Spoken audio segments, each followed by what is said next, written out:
थोड़ा से और नमक मिर्ची मिला दीन कि यहाँ रोग दोग टीबी कैंसर फूल कोढ़ सब ठीक हो जाता है। थोड़ा सा और मिला दिए कि अरे लड़का बच्चा न पैदा हो तो सब ये पंथ में सब इलाऊ है, गुरु की कृपा दया से सब पैदा हो जाते हैं। तो मन होते है कि एक बार देख ली, बहुत से देवता भवानी मनाए डावा, यह देख ली ना गुरु महाराज को, वह चलो वह गुरु महाराज के देख ली। ऐसी मानसिकता वाले कभी भक्ति भजन और जागरूकता का जीवन नहीं जी सकते हैं। ये सब बुद्धिहीनों का काम है, बुद्धि के विकलांगों का काम है। ऐसे ही लोग भूत प्रेत जादू टोना देवी भवानी ईश्वर परमात्मा गुरु महाराज का आशीर्वाद और फलाने ठिकाने मत पंथ में भटकते हैं। ऐसे लोग चाहे धनी हो, चाहे पढ़े लिखे हो, डिप्टी कलेक्टर मास्टर हो, चाहे गरीब लोग हो, सब अंत में पछताते हैं। कैसे पछताते हैं? एक उदाहरण सुना दो। एक राजा साहब, हुजूर साहब, तो उनको अपने राजशाही का की गर्मी चढ़ी रहती थी। मेरे समान कौन है समाज में, देश में। एक दिन एक व्यापारी सुग्गा लेके आ गया। कोई व्यापारी चतुर चालाक सुग्गा को पढ़ा दिया। सुग्गा पढ़ लेता है, हाँ, दीदी दीदी, मौसी मौसी, मम्मी मम्मी कुछ करने लगता है। तो व्यापारी अपने चतुराई से पढ़ा दिया, इसमें क्या संदेह, बस एक शब्द। तोता को रटा दिया। जब खूब रट लिया तोता, तो व्यापारी तोते को पिंजड़े में बंद करके बाजार में ले गया रखा और एक साइन बोर्ड लगा के और माइक लगा के पुकार दिया, आइए आइए, विलक्षण तोता है, अनोखा तोता है, ऐसा तोता दुनिया में आप देखने को नहीं मिलेंगे। ये 18 पुराण, 4 वेद, 6 दर्शन और तमाम दुनिया की समस्त मत पंथों के ग्रंथों को पढ़ा लिखा है। और ये धनुर्विद्या, ज्योतिष विद्या, जीव विज्ञान, रसायन विज्ञान, सारे विज्ञान को जानता है।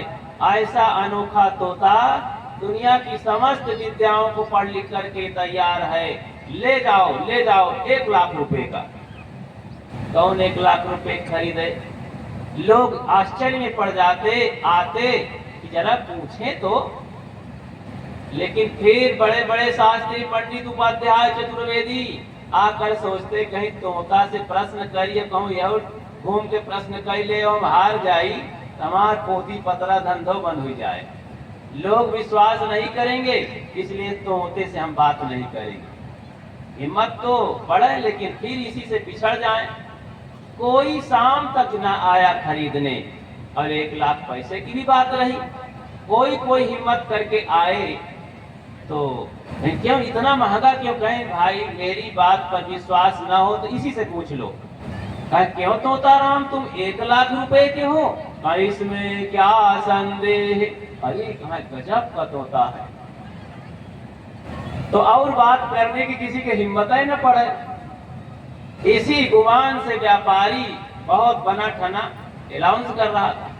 शाम को राजा मंत्री के साथ घूमने आए, देखे कि एक व्यापारी बैठा है, उसका माल ही नहीं बिक रहा। तो राजा की जिम्मेदारी होती है कि भाई माल लिया जाए। क्यों भाई आप बैठे हैं? बोले ऐसी बात है, मेरा तोता इतना अनोखा है, इतना विद्वान है। राजा को पूरी हकीकत बताया कि ऐसा ऐसा सभी शास्त्रों को, 4 वेदों को, बाइबिल, कुरान और जिंदा वेस्ता, तो तमाम ये पुस्तक जानता है। जीव विज्ञान, रसायन विज्ञान, धनुर्विद्या, तमाम दुनिया की विद्याओं को जानता है। तो गजब का तोता है। ऐसा तोता अगर मैं खरीद लूं तो अब तो अनोखा तोता सबको, सारे विद्वानों को हराता फिरूं, मेरा मान कितना बढ़ेगा। कहीं मंत्री इसको ले लीजिए। तो ले लिया, खजाने से तुरंत 1 लाख रुपए मंगा करके तोते को ले गया घर। और जैसे ले गया तो फिर टीवी चैनल वाले आए, पत्रकार लोग, अखबारबाजी हुई और तमाम फैल गई। सुबह 10 बजे तक में बात फैल गई कि एक अनोखा तोता राजा के पास है।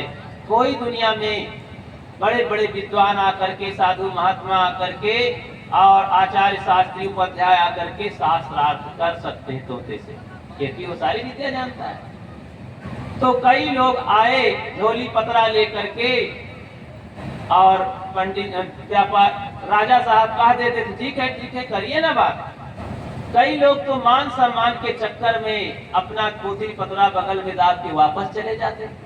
नहीं, पक्षी से, ये तोते से हारना ठीक नहीं है। अरे भाई, गधे से लड़ाई करके हार जाना कोई बात है? बड़े बड़े विद्वान को हम हराए घूमते हैं, इतना विजय, इतना सम्मान लिए घूमते हैं, तोते से हार जाए तो ठीक नहीं। तो यही सोच करके लौट, कोई हिम्मत करके, क्यों तोता राम तुम वास्तव में सारे दर्शन वेद जानते हो? तो वो तोता बोल देता, इसमें क्या संदेह, चुपचाप लौट जाते। 12 बजे तक लगभग 10-20 विद्वान आए और इसी बात को पूछ करके वापस चले गए। राजा एकदम गुमान से, अहंकार से भर गया कि गजब का तोता है, ये सारे विद्वान मात खा गए। लेकिन यही ऐसे सफेद कौवा महात्मा वहां पहुंचे। सदगुरु कबीर के विचारधारा में पारखी संत होते हैं, क्योंकि सदगुरु कबीर ने पारक सिद्धांत का प्रचार किया था। पारक उनका मूल सिद्धांत था। भूल मिटे गुरु मिले पारकी, पारक दे लखाई। कहां कबीर, भूल की औसत पारक सबका भाई। पारक बिना विनाश है, कर विचार हो भीन। पारक के बिना ये जिंदगी में कुछ नहीं परख सकते हो और भटकते रह जाओगे, धोखा खाते रह जाओ। इसलिए परखना सीखो। धर्म के क्षेत्र में आप बाजार में तो परख लेते हैं, सगाई ब्याह करते हैं तो परखते हैं, लड़का लड़की को परखते हैं, घर द्वार परखते हैं, जात पात परखते हैं, पढ़ाई लिखाई परखते हैं, कपड़ा लेने जाते हैं, गहना लेने जाते हैं, सब परखते हैं। लेकिन धर्म के क्षेत्र में तो बुद्धि में लकवा मार गया, परखते ही नहीं, सब मान लेते हैं, जानते ही नहीं है। इसलिए धर्म के क्षेत्र में परखो, नहीं विनाश है। अब कैसे परखना होगा? भूल तभी मिटेगी जब पारख आएगी, सदगुरु कबीर कहते हैं। तो राजा साहब भी नहीं परखे, सुनी सुनाई बात में खरीद लिए थे। तो महात्मा आ गए तो कहें, क्यों महाराज आप कहां से निकल पड़े? कहें, मैं भी सुना हूं कि तोता बहुत पढ़ा लिखा है, तो मैं तो ये सब नहीं मानता हूं कि तोता भी पढ़ सकता है, लेकिन अब चला आया हूं, बहुत लोग बताए। कहें, आप महाराज कहां भटक आए हैं? बड़े बड़े पढ़ैया लिखैया पोथी पतरा बांध के बैल में आए हैं यहाँ, और आप जौन है यहाँ खाली झोली लटकाए उघार बिघार आए गए हो। कहें, कोई बात नहीं, लेकिन हम भी आजमा लेते हैं। कहें, आजमा लीजिए। भी राजा हंसने लगे, आपका यहाँ कौन काम? मतलब साधु को ऐसा लोग समझ लेते हैं कि ये पढ़े लिखे, इनके कोनो MA BA और कोनो डिग्री तो है नहीं है, न कोई पोस्ट है, बस घूमते हैं, हमारा ही तो दाना पानी खाते हैं, इनके पास है ही क्या? ऐसी मानसिकता वाले साधु से कुछ नहीं पा सकते हैं, चाहे भगत हो, चाहे साकट हो, चाहे ज्ञानी हो, चाहे कलेक्टर डॉक्टर मास्टर हो। ऐसी मानसिकता के लोग कभी आगे नहीं बढ़ सकते हैं, जो इस तरह से थर्मामीटर रखे हैं दिल दिमाग में। अरे इस संसार में संत से बढ़ करके ज्ञानी महात्मा कौन हो सकता है? इनके पास कोई डिग्री जरूर नहीं होती है। बुद्ध के पास क्या डिग्री थी? महावीर के पास क्या डिग्री थी? लाओ जे, सुकरात, कन्फ्यूशियस, मीरा, सेवरी, इनके पास क्या डिग्रियां थी? लेकिन आज इसी पर रिसर्च सारी दुनिया करती है। सदगुरु अभिलाष साहब के पास कोई डिग्री थी? सदगुरु विशाल देव के पास कोई डिग्री थी? लेकिन ऐसी डिग्री थी कि बड़े बड़े विद्वान, पढ़ने लिखने वालों का माथा ठनकता है कि बाबा की खोपड़ी कैसी थी। तो सिकंदर आया तो एक अनपढ़ साधु के पास भेंट हो गई। हट जाओ रास्ते से। वो अनपढ़ साधु झोली लटकाए और अपना एक फट्टा पहने कमर में चले जा रहे थे। उनके गुरु डायोजनीज ने कह दिया था कि जाओ भारत से कोई संत लाना, तुम जा ही रहे हो तो। जान गए, अगर तुम लौटना तो एक साधु लाना, पहले तो लौटने नहीं पाओगे। तो यहाँ आए तो वहां पर सिंध नदी की तरफ लड़ाई हुई। किनारे का राजा जो था, तो देखो याद नहीं आ रहा, पोरस राजा, पोरस से युद्ध हुआ सिकंदर का। तो पोरस इतना गजब का युद्ध किया कि छक्के छुड़ा दिया। और गजब की बातें किया, पकड़ लिया गया, सिकंदर पकड़वा लिया। लेकिन इतना लड़ाई देख करके उसके बहुत सैनिक मारे गए सिकंदर के, तो दंग रह गया कि मैंने बहुत देशों पर कुचल दिया, लेकिन ये कैसा देश है राजा, यहाँ भारत के लोग गजब के लड़ाई करने वाले बहादुर लोग हैं। तो ये सब हो गया, ज्यादा विस्तार नहीं दूंगा। फिर वहां से आगे बढ़े तो सैनिक जब कहे कि भाई सरकार बहुत गजब है यहाँ के लोग, हम जीत नहीं पाएंगे, नहीं चलिए। आगे बढ़ रहे थे अपनी सेना लेकर के, तो संत मिल गए थे, तो बोले हट जाओ रास्ते से। सिकंदर कहता है, महात्मा ऊपर सिर करते हैं, कहते कौन हो तुम, क्यों हट जाए, अपनी रास्ता चलना आपकी रास्ता है। तब सिकंदर सोचा गजब का आदमी है, ये कौन है, किसी ने बताया, अरे यही तो संत हैं। अच्छा तो जानते नहीं हो मैं कौन हूँ? सिकंदर ने कहा जानते नहीं हो मैं कौन हूँ, बाबा बन गए हो? पहले मैं जानता हूँ। अरे तो तू मेरी दासी का दास है। तो और चिढ़ गया, अपने हाथी से उतर पड़ा, घोड़े से उतर पड़ा। अब कहता है ऐसा बोलते हो, अभी मार देता हूँ, अभी तुम्हारी हालत बिगड़ जाएगी। महात्मा ने कहा भाई आप क्या मार सकते हैं मुझे, दुनिया में किसी की हस्ती नहीं मुझे मारने वाला, मैंने जो मारना था पहले ही मार दिया। सतगुरु कबीर कहते हैं मरना मरना सब करे मेरी मरे बलाए, मरना था जो मर गया अब क्या मरने जाए। जो मरना था मनोविकार गंदी आदत वो मर गई, अब मरने वाली कोई बात नहीं है। शरीर तो मरा ही है, इसमें क्या दम है, मैं छोड़ के चला जाऊं तो ढह जाएगा यही, मैं अलग हूं इस शरीर से। शरीर तो मिट्टी पानी आग हवा का एक जोड़ है, ये सब अलग अलग हो जाएंगे। दंग रह गया सिकंदर कि देखने में कुछ नहीं है लेकिन दहाड़ रहा। कहे चलिए मेरे साथ तू हट, माया का लोभी दुराचारी, तू अपने घर में गुजर बसर नहीं किया, यहाँ से दौड़ते हुए कहाँ से यूनान से कुचलते हुए तू आया, महा उत्पाती झूठा दरिद्र, खूब फटकारे और अपना समूह लेकर के आगे बढ़ा कि अब यहाँ भारत में लड़ना वड़ना नहीं है, जाकर बेबीलोन में मर गया बीमार होकर के। तो राजा भी इसी तरह यहाँ तोता को बेच रहा था। आइए मेन मुद्दे पर, महात्मा ने हड़काया कि मैं बात करता हूँ तोते से, कर लीजिए। क्यों तोते राम, तू सब जानता है, कहीं इसमें क्या संदेह? अच्छा संदेह तो मुझे है, तुझे तो नहीं है। तो मैं पूछता हूँ, कहीं तू बता रामायण के लंका कांड की पहली चौपाई बता, कहीं इसमें क्या संदेह? अरे सुना तो भाई, वही बात कहता है। कहने चल कोई बात नहीं, रामायण छोड़, गीता के 18वें अध्याय का पहला श्लोक सुनाओ, इसमें क्या संदेह? तब कहीं भाई अब तो लगता है गीता नहीं जानता है क्या? कोई बात नहीं, चल हमारे बीजक सतगुरु कबीर की वाणी है, उसमें प्रथम रामायणी की एक लाइन सुना दे तू, कहीं इसमें क्या संदेह? तो जान गए महामूर्ख। कहीं राजा साहब तुम्हारा तोता राम महामूर्ख है, कुछ नहीं रट्टू है, क्या बात करते हो ऐसा महात्मा? कहीं अरे कुछ नहीं जानता है, केवल एक शब्द रटे, इसमें क्या संदेह? परख लिए थे। कहीं क्यों तोता राम तुम कुछ नहीं जानते हो? राजा कहता क्यों तोता राम तुम कुछ नहीं जानते हो? कहीं इसमें क्या संदेह? तब माथे पर हाथ रखा और कहा क्या मेरा 1 लाख रुपए पानी में डूब गया? कहीं इसमें क्या संदेह? तो उठाए के राजा साहब पटक दे पिजड़ा सहित। कहीं हम कितना मूर्ख आदमी रहे कि 1 लाख के तोता का खरीद लावा। तो राजा बहुत पछताया था, अपने को बड़ा विद्वान, बड़ा मान सम्मान, चारों तरफ प्रचार किया था, लेकिन मूर्खता का काम किया बिना जाने।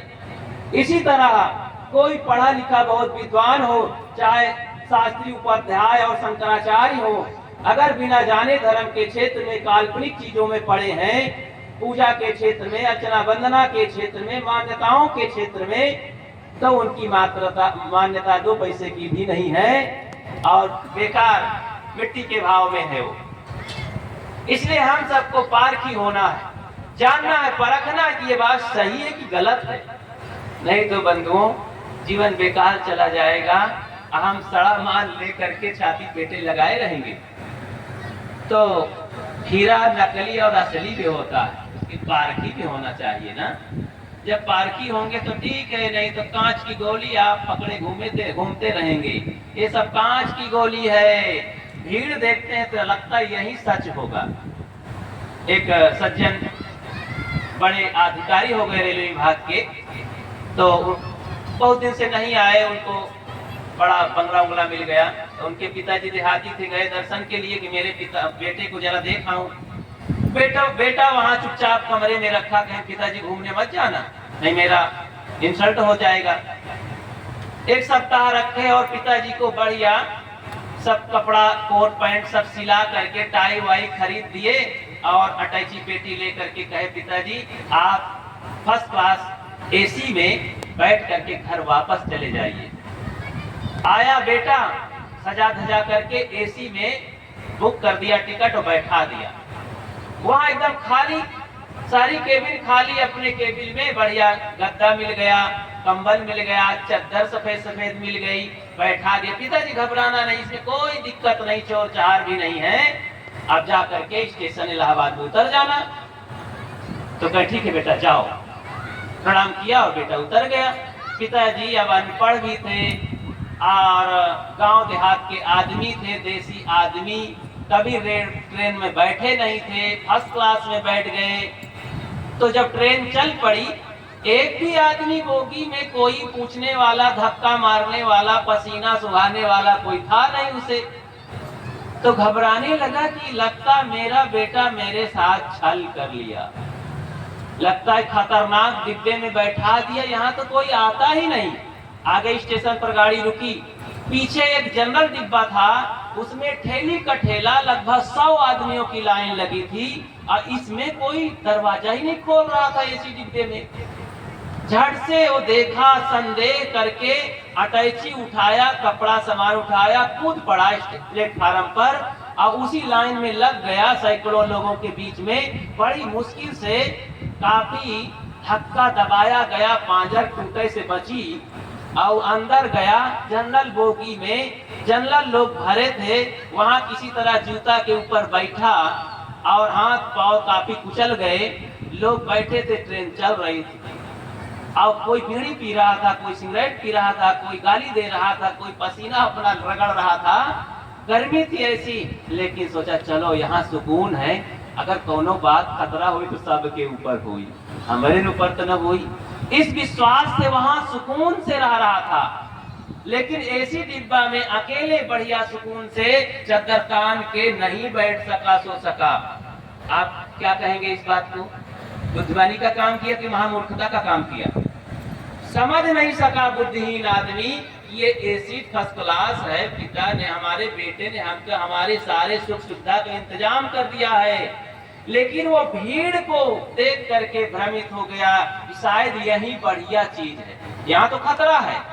ऐसे कुछ लोगों का दिमाग है जो बड़े बड़े मिशन चलते हैं, जहाँ लाखों की भीड़ होती है, वहाँ कहते हैं वहाँ माल अच्छा न हो तो वहाँ कैसे लोग भाग के जाते हैं। यहाँ तो इतने लोग बड़े मुश्किल से बैठे हैं। ये साधु महात्माओं के पास ज्यादा शक्ति होती नहीं है, इनके पास माल नहीं है। हाँ, अरे भाई यही तो रिजर्वेशन और एसी डिब्बा है, यहाँ बहुत कम लोग आते हैं, यहाँ बुद्धिमान और भाग्यशाली लोग आते हैं, जन्म जन्म के पुण्यात्मा जो होते हैं और जान करके आते हैं कि हमको आत्मज्ञानी बनना है, सारे दोषों को छोड़ करके वैज्ञानिक चिंतन पूर्वक जीना है, पाखंड और खंड नहीं करना।